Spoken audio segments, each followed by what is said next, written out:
Kal Kadosh, Boker Or, Masechet Bava Metzia Daf Ayin Amud Aleph, 78-1, says the Gemara, right? We just mentioned that there was a minhag. So we just mentioned a minhag that the halacha was that you could charge for the ship and you could also charge for the damages. Now today we're starting the next part. Nahagu b'nei kufra, the Baalei Sfinot, they have a minhag to come and to take agra, which is basically the rent, b'shat meshicha, when they're going to start the schirut. The pagra b'shat shvira, they're going to take the money of the damages during the time that it breaks. So says the Gemara, Atu b'minhag atal yaminta. Says what? This says it's to do with minhag. What's he trying to tell you now about minhag?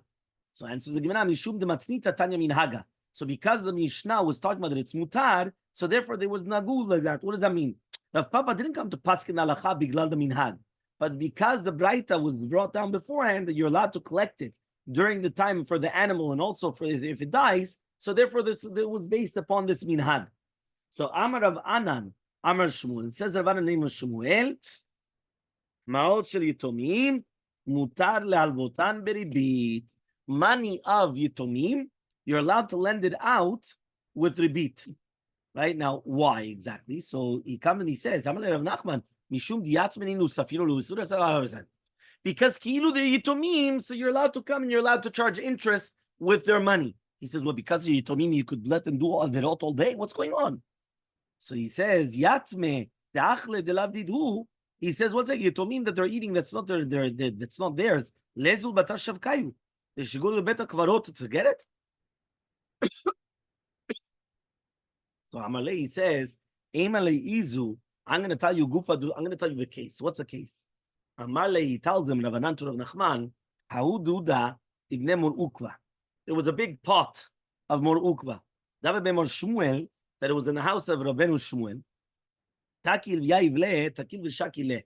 So Shmuel was taking b'schirut, and he was choser, and it was taking also, he was weighing it, right? V'shakil agra v'shakil pachta. So he was taking also for the yitomim, also the schirut, and also that which was lacking. Meaning the same type of concept. He was taking the rent, plus he was taking that which was lacking because of when you're taking all the pots and you're doing all that. So it's also lacking. So says the Gemara, Iagra lo pachta, the pachta lo agra. Now, usually we always said, if you're taking the rent, you can't take what's breaking. And if you're taking what's breaking, you can't take the rent. You can't take both. So here it was taking both. So Elmaleh comes and he says, he says in such a case, you're allowed to do that even with Baalei Zaken. Right? What does that mean? Right? He says that they don't have Dini Yitomim, they're allowed to do it. Because if you're going to come and you're going to be Mekabel Chuscha de Nechusha, which means that which is lacking from the copper, because every single time that you keep on putting the copper, right, it goes down in value. Meaning every single time that you use this pot, זה יורד במחיר. הערך יורד, because זה יורד, it becomes worn out. So, Amar Rabbi Rashil, Amar Rav Chasa, Amar Rav Yosef, Parcha, Amar Rav Shashat, Ma'ot shel yitomim mutal alvotan, karov l'schar v'rachok l'efsed. You are allowed to do it in a iska, which is going to be karov l'schar v'rachok l'efsed, which means that even though by everybody else it's going to be asur to do this, but here you're allowed to, which means that it's like there's a risk factor. That means here you're almost for sure gaining money. It's got a minimum risk, and you're right. But now usually that's asur because of a beat. Here it's going to be mutar for yitomim. So Tana Rabbanan, we also learned in Braita, Karov l'schar v'rachok l'efsed, Rasha. Karov l'efsed v'rachok l'schar is a chasid. Karov l'zeh v'lzeh, meaning it has to be like an equal risk factor. Rachok l'zeh, that's midat kol adam. That's what you're supposed to do. But to do yitomim, we could be lenient. Okay? Amaleh Rabba Rav Yosef, says Rabbi to Rav Yosef, Hani zuzed yatme, the money of yitomim, hechav din lu, how are we going to do with them? So Amaleh told them, Motvina le bedina, we're going to put them in a bedin. Pirin lu zuza zuza. We're going to give zuz after zuz. Meaning, we're going to give it like to a guarantor, to like an agent. This is what they do nowadays. Many times they put in a trust, and you have a trustee, and the trustee is giving the money, but you're not going to leave them all the money in one shot. Elmaleh, so he tells him, he says, what? But if you're not going to do anything with the money, you're getting rid of the principal. בוא נגיד, האבא השאיר $1,000. כל יום אתה נותן לו $1, אחרי 1,000 יום, קדיש. אתה חייב לעשות משהו, השקעה, אתה צריך... You have to do something. You have to invest. You have to do something to do something. Elmaleh, he told him, Mor hechevi, what are you going to do? Elmaleh, he says, but kinan gavra de'it ledava pricha. we're going to look for somebody that's rich. Yeah, that he's got a lot of gold and everything. We're going to take gold. We're going to give it the money of the Yitomim. Karov l'schar v'rachok levsed. Aval davar mesuyam lo. But not something which is davar mesuyam. Dilma pikadon ninu. But maybe it's going to be like a pikadon. And then the bala pikadon is going to come and he's going to give simanim and he's going to take it. So basically, we're not going to give it as a pikadon. We're going to do basically it's going to be an investment, which is going to be karov. Meaning you're for sure going to gain money on it, and it's very hard to lose money. So Ravashi says, you're right, if we find such a guy. But if you don't find such a guy, what? They're just going to get rid of all the money of the Yitomim. You have to try to invest. You have to try to do something so that way the Yitomim will always have money. So we're going to find somebody that he has, right, a lot of properties that nobody's arguing on them. And he's an Adam Ne'eman. And he's going to listen to the Din Torah, and he never had any duya of the Chachamim. And then we're going to give it to him the money in the Bedim, and we're going to make it as the same thing. It's going to be like an investment that they get karov l'schar and rachok levsed, and therefore it's going to become an investment in their hands in order to make sure that they're going to be able to do, that the Yitomim are going to, you're not going to get rid of all their principal, meaning they're making money. Meaning that they're going to be living off the interests and not of the principal. The principal should always stay. Okay? Fine. Daf Ayin Amud Bet. Mishnah. En mekablim tzonu barzel mi-Israel. You're not allowed to accept a tzon barzel, which are basically nechasim that they are in the achrayut of the mekabel, and he has to give half of the revachim from a Yisrael. Even though rebit, because at the end of the day, it's a rebit, right? Because basically, since he's obligated to give it back to him in any form, right, the way that it is, so therefore it's considered like a loan. Because you're not gaining. That's why we said you have to actually, receive a salary. Remember, you're allowed to borrow from them and lend to them with rebit to a goy. Also with a ger toshav, which is basically a goy that receives upon himself shavim mitzvah ben enuach. Also, Israel can lend rebit money of ovdei kochavim from with the dat of the kochavim, but not from dat Israel. Meaning that if the money belongs to a goy, you're allowed to lend it out with rebit, even though you're a Yisrael, but the money belongs to a goy. Now, that's what we said, though. That person has to have la yirat shamayim and not say, this money belongs to a goy, I'm lending it to you with rebit. Legoy, the kesef shel a goy leyudi. There, we said you're allowed to also. You're allowed to learn, because a kesef shayach legoy, velo shelcha. Sorry. Can I ask you a question? Yeah.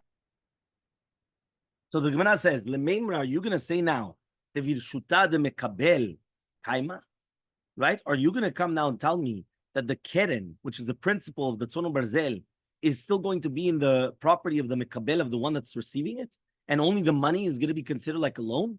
Well, we have a contradiction. Mekabel tzonu barzel min nochrim. If you're going to accept it from the goyim, havladot pturim minam bechora. The children, you're going to be patur from bechora." Right? Why? Because they're considered like the goy. So it comes out that the keren and everything is still in the reshut of the one that's mashkia, and it's not your reshut anymore. Meaning, even though he gave it to you, it's not yours. If it was yours, so now if it has a bechor, you're chayav to give the bechor. Here, it's not like that. So Amar Abaye answers, lakash, it's not a question. Had mekabel ale unsa vezula. Here, the nochri, which was mashkia, accepted upon himself to receive it, right? Be'ones. Here he didn't, meaning it all depends what he accepted upon himself. The honest, right? If it goes up and down in the value and all those things, that all depends on that. So Amaleh Rava says, if the master comes and he receives upon himself any onsim, or if it goes up and down in value, it's not called Tzon Barzel. The old, and furthermore, at the Tani Seifa, when it says, Aval mekablim Tzon Barzel, mina ovdei kochavim liflog bedideh, why don't we just differentiate it? But one of these words, but if he was mekabel lavon tzavzula, it's going to be permitted. Okay? So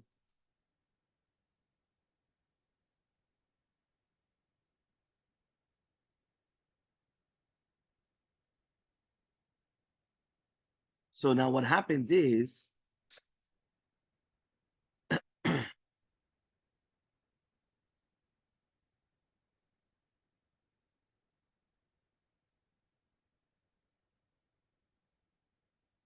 The reason why it was called, by the way, Tzom Barzel is because basically what's happening is the keren of the Baalim, gracias, right? The keren of the Baalim was mitkayem, it never goes down. And that's why it's like Barzel, it's like iron. It's not like the Nechoshet, which is going to go down. The copper goes down. בגלל זה כתוב ברזל. right? ביטוי. וצאן, בגלל רוב הדברים של הצאן, זה היה בצורה הזאת.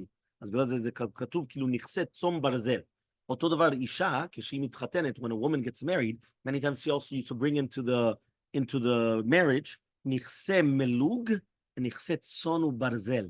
So the נכסה צאן וברזל was basically the properties that used to come in, that they used to stay, that means the husband was obligated in everything. If it goes up and down in value, the husband's obligated in everything. נכסה מלוג was her properties. He just gets the fruits, the perot. But if it goes down in value, for her, she loses. She never loses. You understand? Okay? Fine. So now it says the Gemara. Yeah?